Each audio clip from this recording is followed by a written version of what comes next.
Praise the Lord. கர்த்தருடைய நாமம் மகிமைப்படுவதாக. இன்றைய இருக்கிற காலங்களில் கர்த்தருடைய பிள்ளைகள், அதாவது முக்கியமாய் வாலிப பிள்ளைகள், கர்த்தருக்கு பிரியமானதை இந்த காலத்தில் செய்கிறதில்லை. இந்த உலகத்தின் காரியங்களுக்கு தான் முக்கியத்துவம் கொடுக்குறாங்க. உலகத்தில் இருக்கிற சந்தோஷம், உலகத்தில் இருக்கிற தேவையில்லாத காரியங்களுக்கு முக்கியத்துவம் கொடுக்குறாங்க.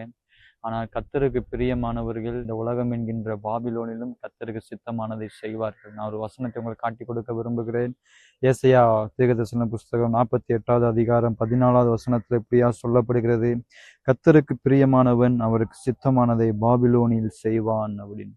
ஆமேன். ஆமாங்க, கர்த்தருக்கு பிரியமான பிள்ளைகள் இந்த உலகம் என்கின்ற பாபிலோனில் வசித்து வந்தாலும், இந்த உலகத்துல இருந்தாலும், ஆனால் கர்த்தருக்கு பிரியமானதை செய்யவே இந்த உலகத்துல அவங்க இருப்பாங்க.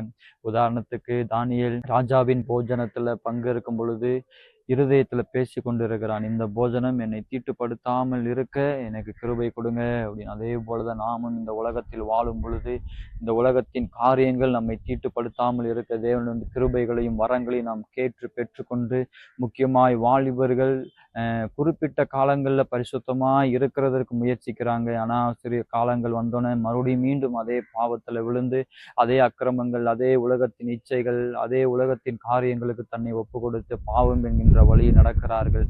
இனி வரும் நாட்களில் பாவத்தை விட்டு பரிசுத்தமாய் வாழ்வதற்கு நசனாகிய இயேசுவின் நாமத்தினால் உங்களை நான் வேண்டி கேட்டுக்கொள்கின்றேன். அதிலிருந்து வெளியே வர தினமும் உங்கள் வேதத்தை எடுத்து வாசிங்க, தினமும் ஜெபத்தில் இருங்க.